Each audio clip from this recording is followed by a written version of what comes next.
We Can Say No by Lydia Bowers.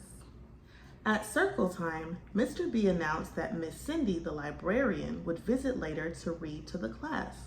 Javon jumped up and cheered. Zakiah watched him quietly. Zakiah enjoyed Miss Cindy's reading. She loved listening to stories, but she didn't like how Miss Cindy said hello to her. Some people, like Miss Cindy, thought it was okay to touch Zakiah's hair. Zakiah did not like that. Zakiah tossed her head.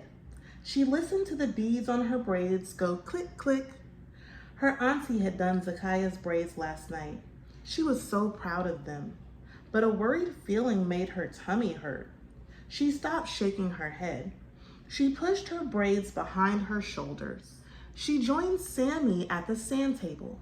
The girl scooped and poured. Sammy frowned. "What's wrong, Sammy?" Zakiah asked. Sammy replied, "I don't like when Miss Cindy puts her fingers in my hair." Zakiah looked up surprised. "Yeah, me too," she said. "But my auntie says I'm in charge of my body and I can say no to Miss Cindy." "But Miss Cindy is a grown-up," Sammy whispered. Zakiah said, "We can still tell her no, Sammy. I'm going to say no today if she tries to touch my hair." Mr. B wheeled over next to them. "Hey, scientists.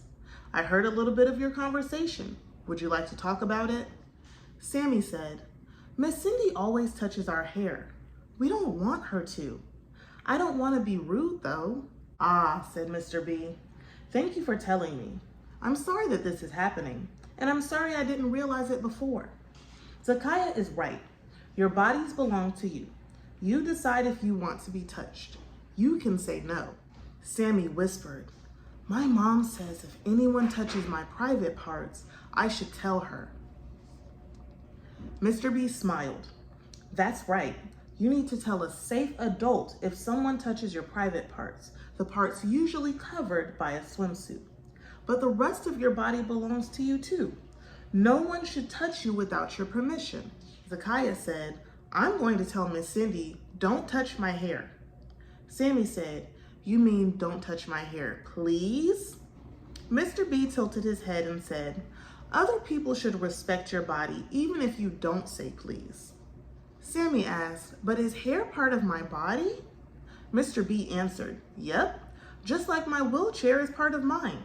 But some people don't realize that. Sometimes people lean on my chair. I have to say, 'Don't lean on my chair,' is part of me." Zakiah chanted, "Don't touch my hair, don't touch my chair." "Nice rhyming," said Mr. B. He chuckled. "Some people want to touch what's different from them," said Mr. B.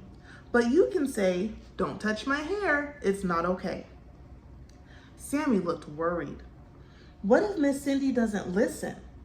"Then I will help," said Mr. B. Miss Cindy arrived, and the children joined her in a circle on the rug.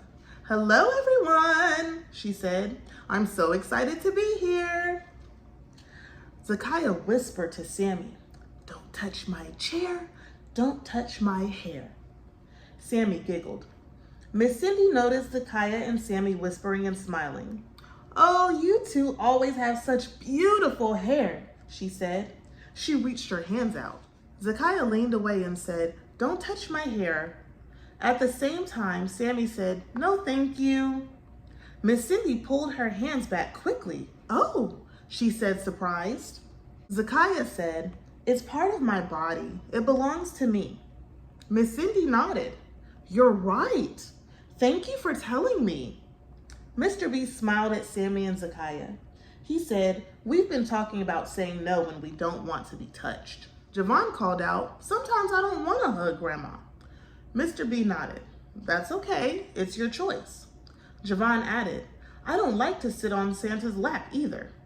Mr. B smiled. "That's okay too. You can say no."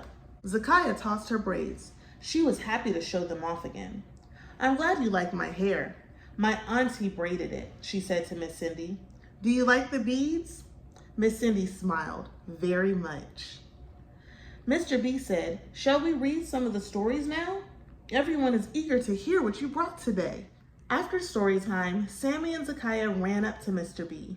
Sammy was excited. She said, "I did it. I said no, and Miss Cindy listened. Mr. B smiled. I'm proud of you two, he said. It can be scary to say no. May I give you a high five? They both said yes and high-fived their teacher. Zakiya laughed and shook her head again.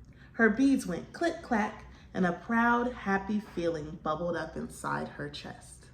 The end.